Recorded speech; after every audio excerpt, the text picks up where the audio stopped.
Santiago 2, 20 al 24, un texto difícil de entender, de aplicar, no sé, de interpretarlo. Pero seguimos con nuestro estudio de esta carta y es palabra de Dios, inspirada por Dios, y no debemos pasarnos de largo ningún verso. Y ha sido desafiante, no sé, ustedes leer esta carta o escuchar estos sermones, pero desde mi lado ha sido muy desafiante estudiar esta carta, preparar estos sermones, ha sido muy desafiante. Me he sentido con las orejas tiradas más que 1 metro, 2 metros, 1 kilómetro. Ha sido muy desafiante y a veces es duro incluso escuchar o leer lo que dice aquí la palabra de Dios.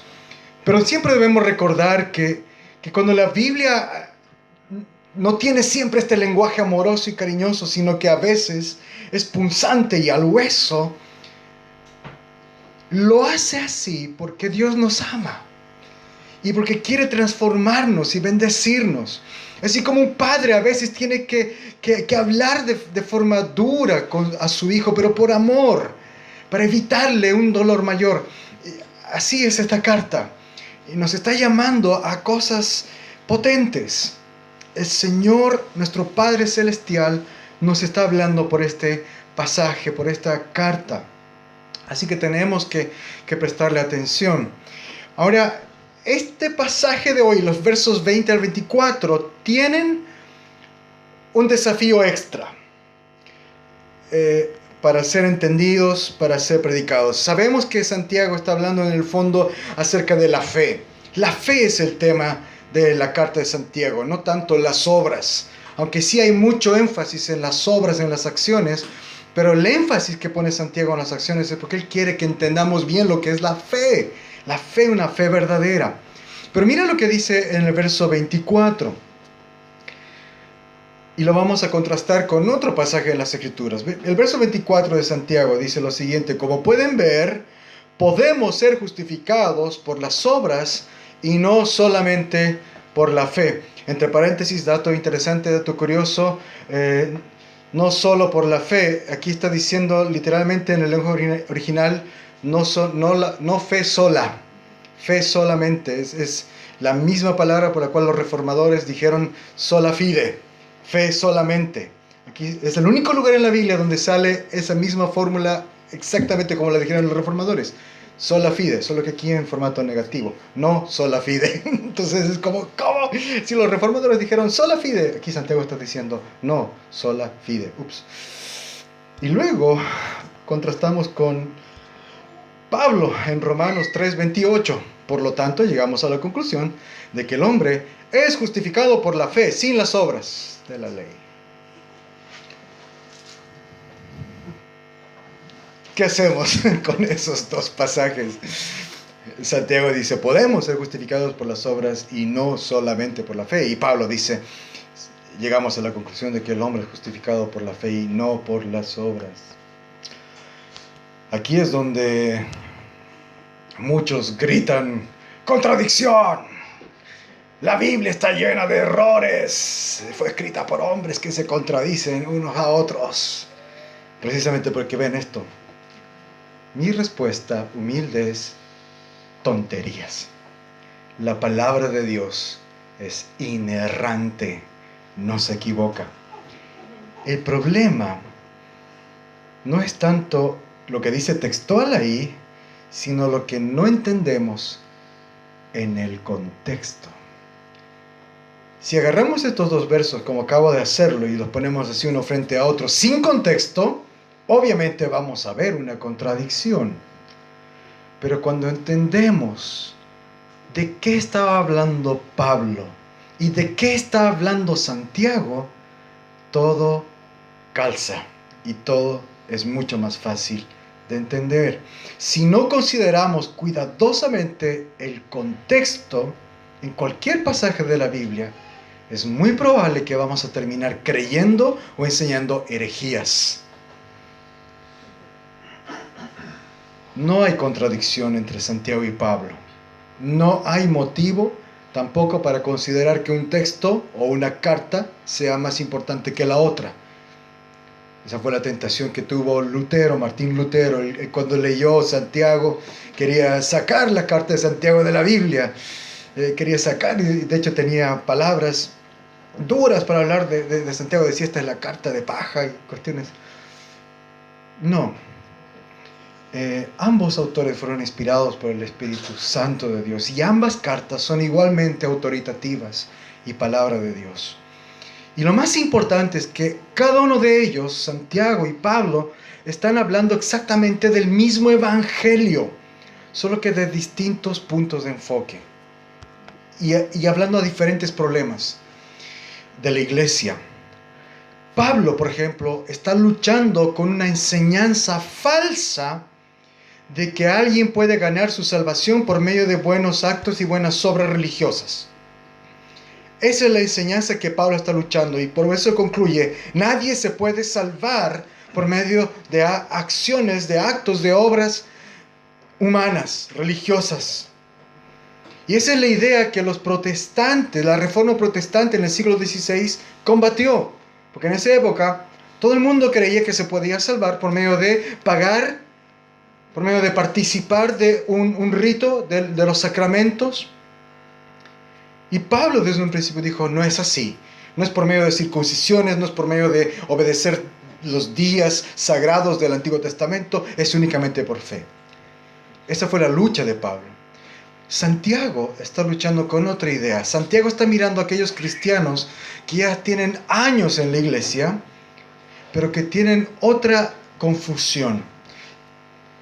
Santiago está luchando con la idea de que nos salvamos solamente por medio de una aceptación intelectual de la Biblia, de la fe.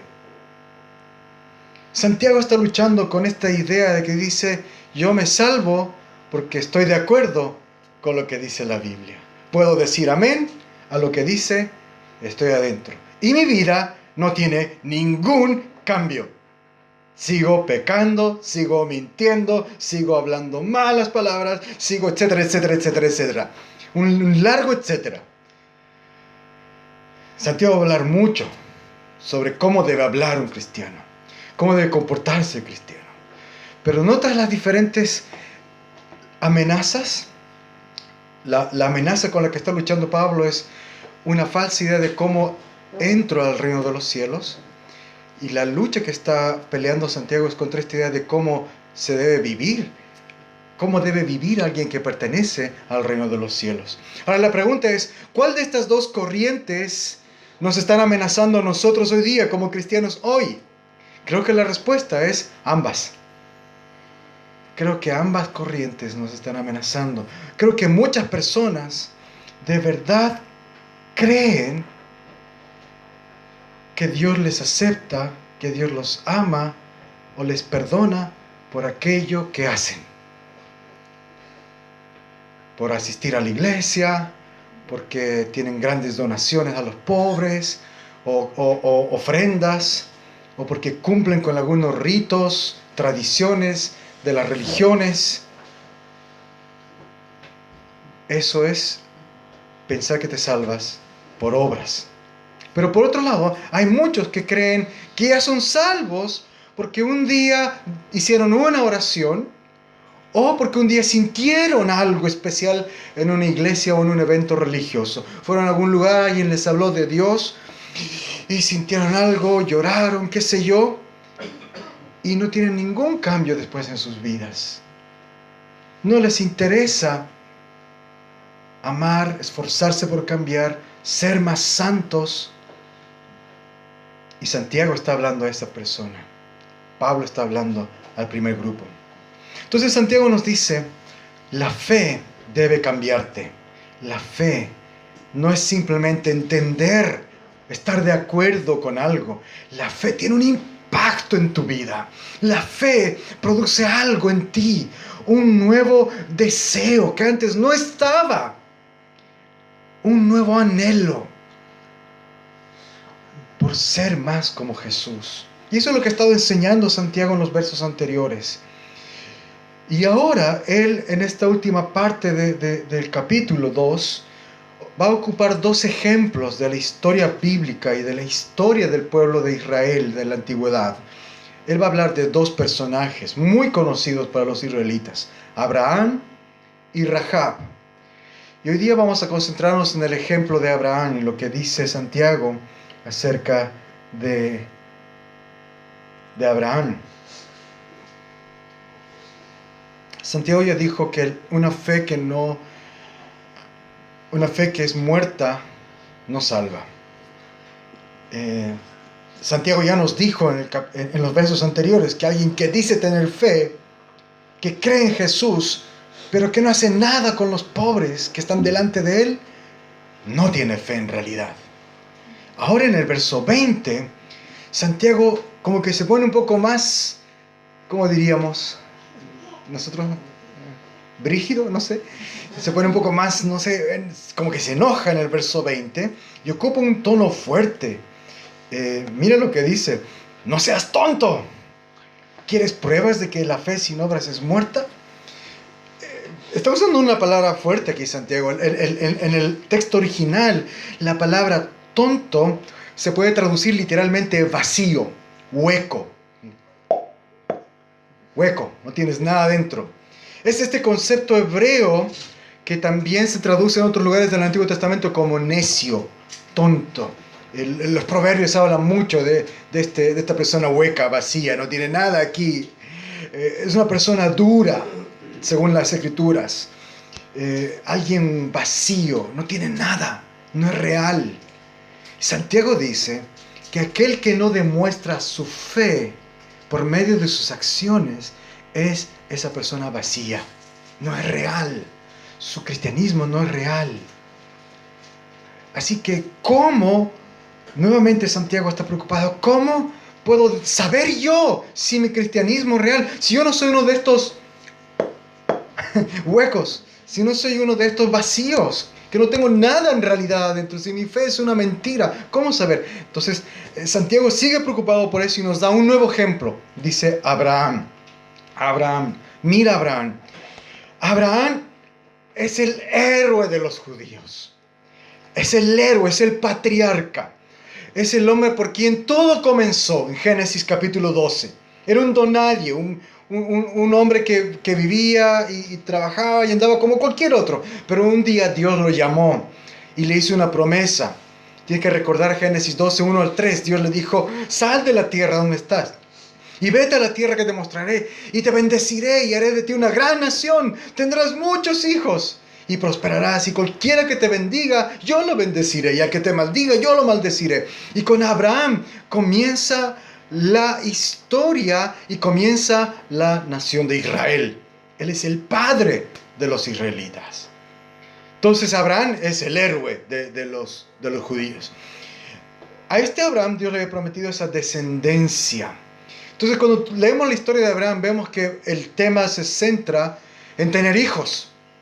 Para llegar a ser una gran nación necesita hijos. Y hay un problema. Abraham era muy viejo. El momento en que Dios le prometió eso era viejo. Y su esposa también era vieja. Estaban por los 90 años. Y encima de eso, la esposa de Abraham era estéril. Así que Abraham le cree a Dios. Y ahí la Biblia dice, esa fe le justificó. Él tuvo fe. Pero algo pasa con Abraham. Una vez que él le cree, luego duda. Específicamente en el tema de que Dios sea capaz de darle un hijo. Pasa el tiempo. Me imagino que Abraham habrá puesto su fe por acción. Me imagino que él y su esposa habrán intentado. Pero no vino el hijo. Y llega un momento en que Abraham se desespera y su esposa también. Y deciden ayudarle a Dios. Y tener un hijo, pero con otra mujer. Abraham dudó. Tuvo muchas metidas de pata. Pero en todo eso Dios fue fiel, le perdonó. Dios le ayudó. Y finalmente Finalmente, después de muchas caídas, después de muchas pruebas, Abraham tuvo su primer hijo, con su esposa, su hijo legítimo, y se llamó Isaac. Y ese hijo Isaac se convirtió en la clave para el cumplimiento de las promesas de Dios. Y aquí es donde Santiago nos sitúa en la historia. Llegamos a un momento en la historia de Abraham, en el capítulo 22, que nos fue leído esta mañana, donde un día de esos, un día cualquiera, Dios le dice a Abraham: sacrifícame a tu hijo. ¿Te imaginas? Después de todas las luchas que Abraham había tenido y que Dios también había tenido con Abraham para tener ese hijo, Dios le dice: sacrifícamelo. Y lo increíble cuando escuchamos el relato esta mañana es notar cómo Abraham estuvo dispuesto a hacerlo. Ya no hay quejas, no hay dudas. Es un relato dramático, lleno de emoción, pero lleno de convicción. Abraham confió en Dios al punto de elevar su cuchillo para degollar a su hijo. Y en ese momento Dios le detuvo y le dijo: no extiendas tu mano sobre el niño ni le hagas nada. Yo sé bien que temes a Dios, pues no me has negado a tu único hijo. Abraham levantó entonces los ojos y vio que a sus espaldas había un carnero trabado por los cuernos en un zarzal, y Abraham fue y tomó el carnero y lo ofreció en el holocausto en lugar de su hijo. Dios proveyó un sacrificio sustituto. Santiago está hablando de este momento y pone a Abraham como un ejemplo de justicia. Santiago dice que fue ese acto de tener la disposición de sacrificar a su único hijo lo que justificó a Abraham a los ojos de Dios. Ahora, esto parece ir en contra, como dije antes, a otros lugares en la Biblia, como Romanos 4, donde Pablo dice que Abraham fue justificado por la fe, o Gálatas 3, donde dice lo mismo. Pero no hay contradicción aquí. Cuando analizas bien y ves el contexto, Pablo está hablando de Abraham como un ejemplo de una fe inicial. Él es justificado cuando creyó a Dios aquella primera vez. Pero cuando leemos a Santiago, Santiago está hablando de esa misma fe que fue madurando con el tiempo. Santiago nos está haciendo ver que con el tiempo Abraham luchó en su fe. A un principio él tuvo dudas, pero llegó un momento en el capítulo 22 donde la fe de Abraham es tan madura, tan grande, que es capaz de obedecer a Dios sin replicar, sin cuestionarse, sin entrar en desesperación, sin entrar en duda. Imagínate, el Abraham de unos años atrás tenía tanto miedo que hasta estuvo dispuesto a que le mataran a su esposa. Llegan a un lugar y ve que su esposa es muy hermosa y dice: me la van a robar. Y el tipo actúa tan estúpidamente, ni siquiera piensa en que la van a robar a ella, la van a violar, la van a matar. Él piensa en él mismo y dice: me van a matar a mí por robarla a ella. Así que dice: es mi hermana, no es mi esposa. Ese era el Abraham al principio, con una fe así imperfecta, lleno de dudas. Pero el Abraham de Génesis 22 es un Abraham que Dios le dice: mátame a tu hijo. Y él dice: ya, Señor. Están caminando al monte y su hijo le dice: papá, traemos el fuego, traemos la leña, el cuchillo está afilado, pero ¿y el cordero? ¿A quién vamos a matar? El Abraham de unos años atrás se hubiera desesperado. Dicho: no sé, vamos a buscar un cordero sustituto al tiro. Abraham, ¿qué le responde? Dios proveerá, hijo, tranquilo. y hasta el segundo final en que él estaba dispuesto a clavarlo, él creyó. Santiago está diciendo eso. Ese Abraham que fue justificado al principio en su fe inicial, su justificación se demostró cuando estuvo dispuesto a matar a su hijo. Su fe se hizo claramente evidente. Y eso es lo que está hablando aquí Santiago. En las Escrituras vemos que la palabra justificar puede tener estos dos significados. Justificar puede significar cuando un cristiano cree por medio de Cristo, de la fe en Él por primera vez, pero también cuando pone esa fe en práctica. Justificar significa a veces cómo estamos delante de Dios y otras veces cómo vivimos delante de Dios. Mira el verso 22 en tu Biblia. Creo que es este. Sí. ¿No ves que la fe de Abraham actuó juntamente con sus obras y que su fe se perfeccionó por las obras? Este verso está explicando más claramente lo que dice Santiago. Abraham se justificó por fe. Punto. Por fe. Santiago no cree en justificación por obras. Pero esas obras demostraron su justificación. Las obras que nacen de la carne, del orgullo, son las que Pablo condena. Pero Santiago está aquí hablando de obras que nacen de la fe. Obras que nos justifican, obras que demuestran nuestra justificación. Y Santiago quiere que nosotros nos llenemos de esta clase de obras. Esta historia de Abraham es fantástica. Un hombre imperfecto al comienzo, un hombre maduro y que sigue creciendo en la fe. Abraham tuvo que aprender por las duras. Y tú y yo también, ¿no es cierto? Tú y yo también. ¿Cómo es nuestra fe? Llegamos a creer a Dios o creer en Dios por medio de la fe. Y en ese momento, el momento que creemos, somos salvos. Somos declarados justos. Pero hermanos, esa misma fe debe ir creciendo. Debe ir creciendo. Así como una planta, un árbol que es sembrado, crece y crece hasta dar fruto.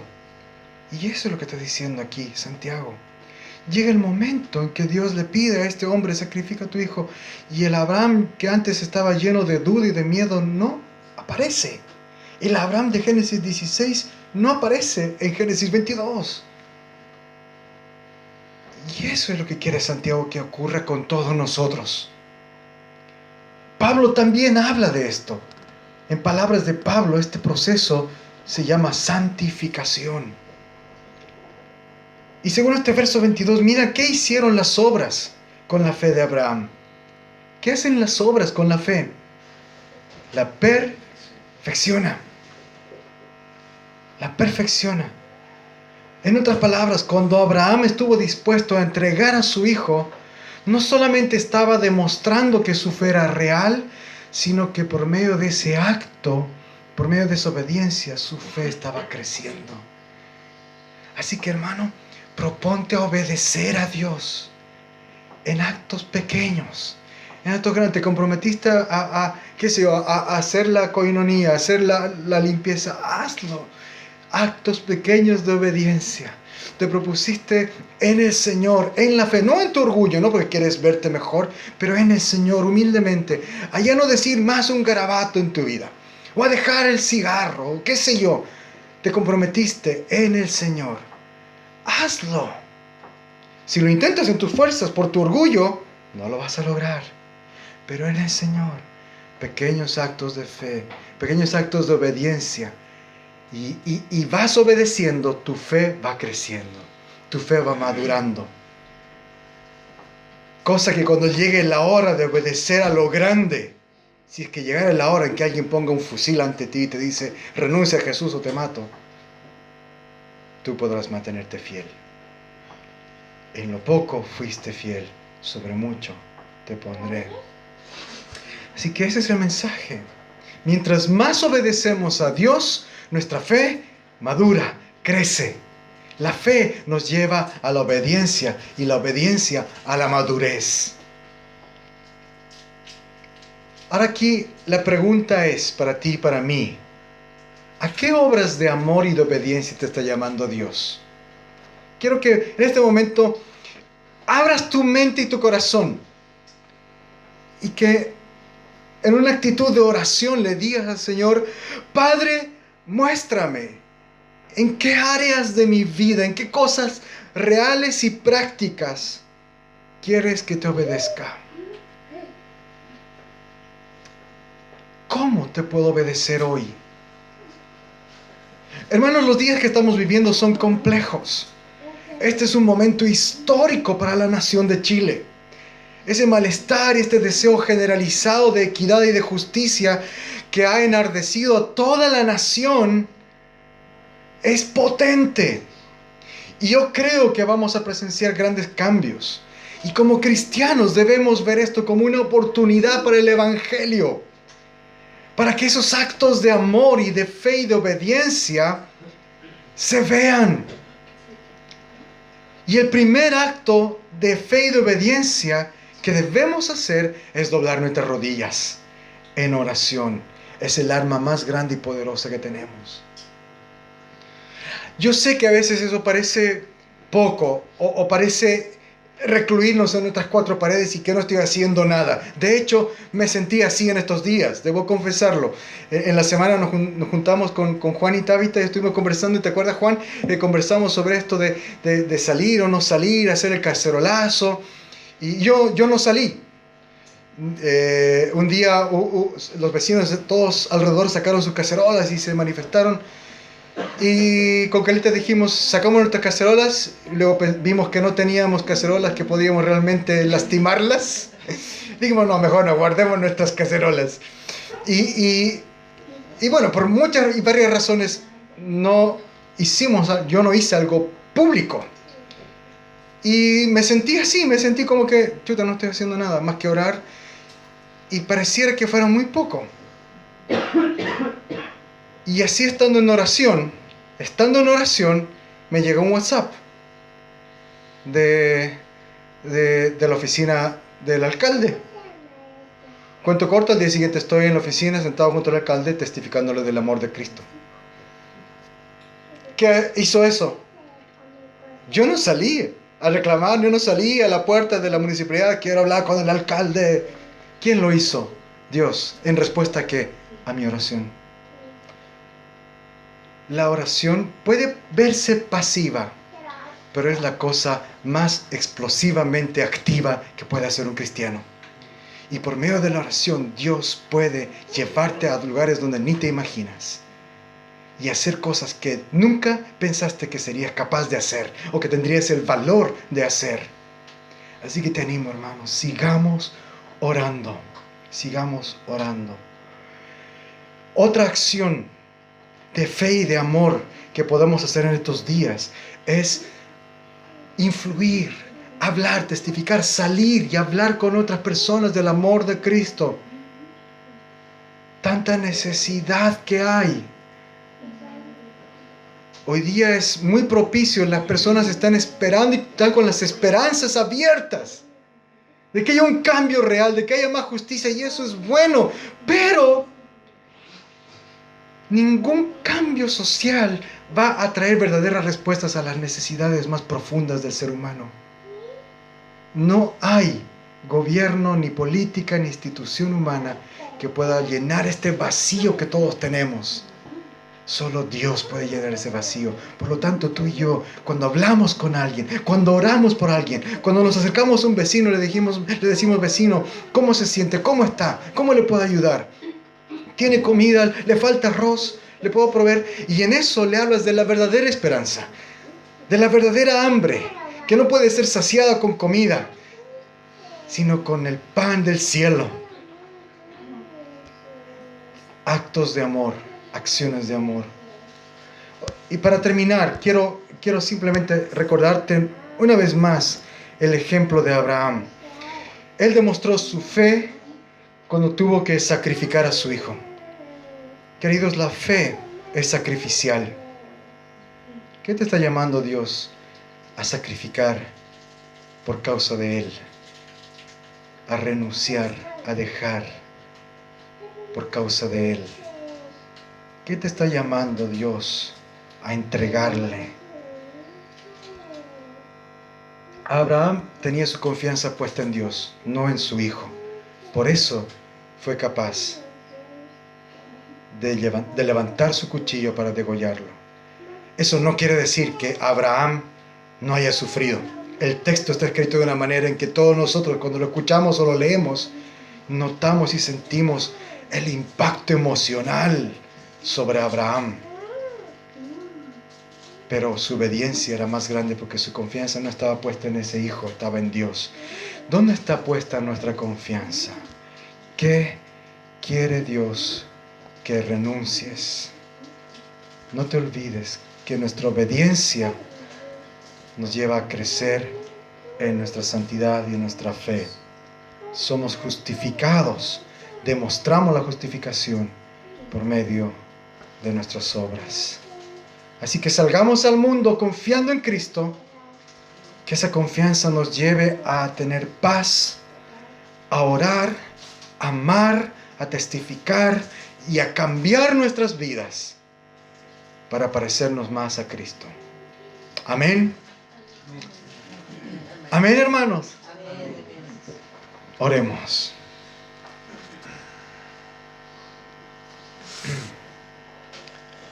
Padre, gracias por tu palabra. Gracias, Señor, que vemos en el ejemplo de Abraham también nosotros un ánimo y un desafío enorme. Así como Abraham, nosotros somos también hombres y mujeres imperfectos que hemos creído en ti, pero que nuestra fe necesita madurar, Señor. Hay circunstancias que atravesamos, hay momentos que vivimos donde parece que esta fe no fuera suficiente, donde vemos que hay cambios en nuestras vidas que no se producen muchas veces. Pero queremos, Señor, que eso ya no sea más así. Queremos ir madurando, queremos ir creciendo, queremos ir obedeciéndote. Padre, gracias porque en el ejemplo de Abraham también vemos esperanza. Porque ese hombre tan lleno de debilidades, temores, miedos y preocupaciones, luego de pasar los años, se convirtió en un hombre maduro, con una fe completamente robusta, fuerte, a tal punto de estar dispuesto a sacrificar lo más preciado que él tenía. Incluso aquello que tú le habías prometido. Abraham no sabía cómo es que tú ibas a cumplir tu promesa de muchos hijos si le quitabas el único hijo, pero él estuvo dispuesto a creer que algo harías. Eso es fe, una fe en acción, una fe que sacrifica, una fe que entrega, que renuncia, una fe sacrificial. Padre, enséñanos a tener esa misma fe, esa fe sacrificial. Hoy queremos entregar delante tuyo las cosas que tú nos estás pidiendo que sacrifiquemos, aquellas cosas que tenemos que renunciar, aquellas cosas que tenemos que cambiar. Ayúdanos, Señor, por el amor de Cristo y en su nombre. Amén.